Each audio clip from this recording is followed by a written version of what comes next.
sa daan. Iwan ko pa naman yung gasera sa bahay. Uy! Lutang ka na naman. Ayan ka na naman. Nay, bakit kasi hindi ako pwedeng mag-aral? Gusto ko pang makapagtapos. May pangarap din naman po ako. Ay, nako, Zane. Ayan na naman tayo, eh. Diba sabi ko sa'yo, hindi kita kayang pag-aralin? Kitang-kita mo naman, diba? Isang kahig, isang tuka lang tayo. Pero Nay, may pangarap po ako. Gusto ko pa makapag-aral. Ay, ewan ko sa'yo, bata ka. Ayoko na ulit pag-usapan pa to, ah. Tapos, bilisan mo na dyan. Marami pa tayong gagawin.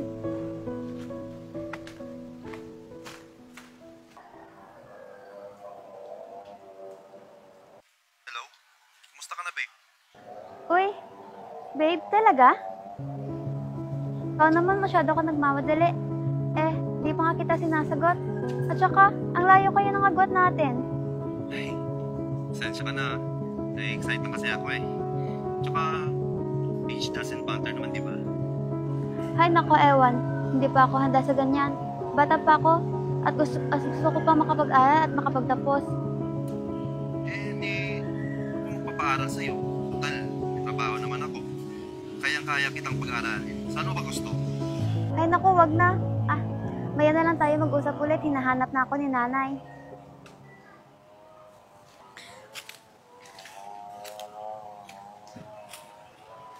Ayan na naman. Malungkot ka na naman.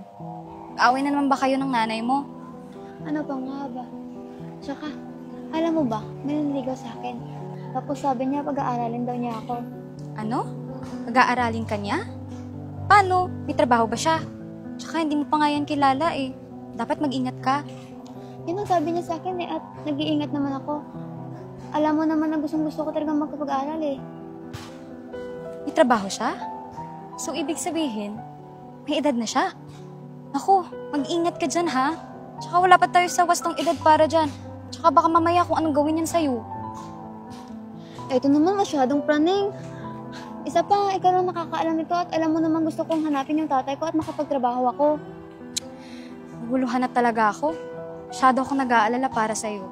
Alam mo, mas mabuti na lang siguro na makinig ka na lang sa sinasabi ng nanay mo. Yun ang alam ko para safe ka. Katulad ka rin pala ng nanay ko eh. Bala ka nga dyan. Hoy, concern lang naman ako sa'yo. Zane!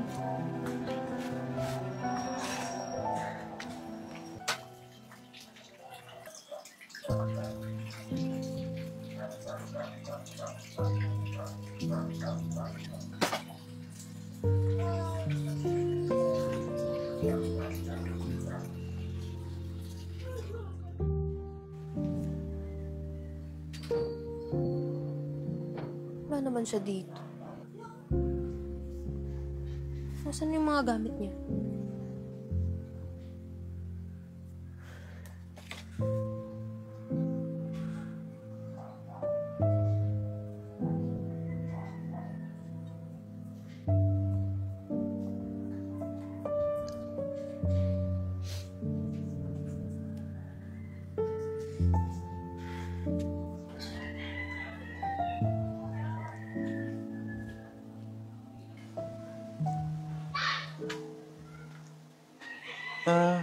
Zane?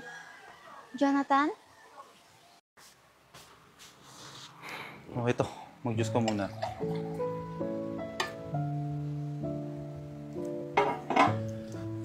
Nga pala, pag-usapan nga natin bakit ka nag-blaya sa inyo.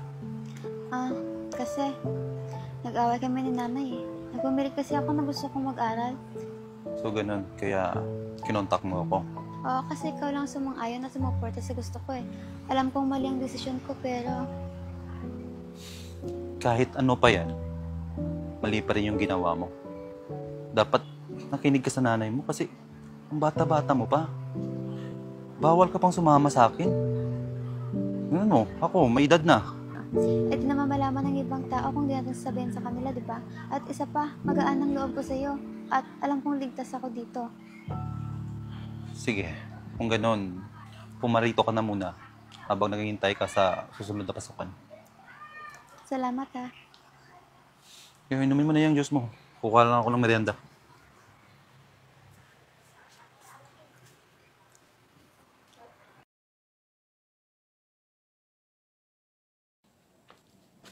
Di ba nag-aalala sa'yo yung nanay mo?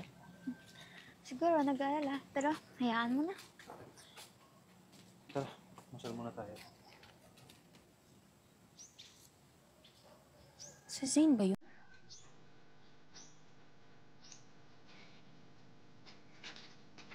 Zane, anak? Bakit kayo magkasama ng lalaking to? Teka, Nay, magkakilala kayo? Halika na, sumama ka sa akin. Ilang buwan kitang hinanap. Kung saan-saan lupa pa ako napunta, nandito ka lang naman pala. Teka lang po, papaliwanag po ako. Sige. Paliwanag mo nga sa akin kung bakit kayo magkasama ng lalaking yan. Nay, siya ang nagpaaral sa akin. Kasi di ba ayaw mo ko pag-aralin? Kaya sa kanya ako humingi ng tulong. Nay, boyfriend ko po si Jonathan. Ano? Anong boyfriend yung pinagsasasabi mo, Zane? Mali itong ginagawa mo. Maling-mali. Kasi tatay mo siya, Zane. Nay, huwag ka nga gumawa ng kwento dyan. Nagmamahalan kami. Hindi, anak. Hindi ka sa akin. Hindi ako gumagawa ng kwento, anak. Kasalanan tong ginagawa niyo.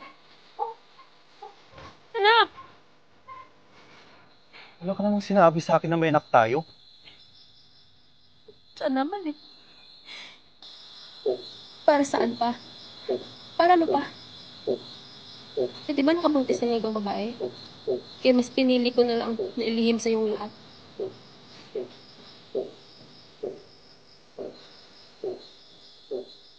Pinikot na ako ni Zoraida.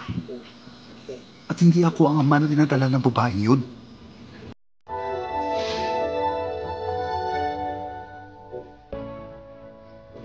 Binigyan mo lang sana ako ng pagkakataon na maipaliwanag sa iyo. Huli ng lahat, Jonathan.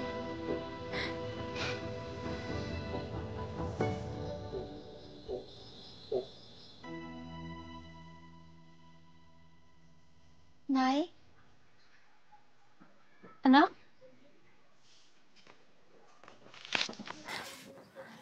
Anak?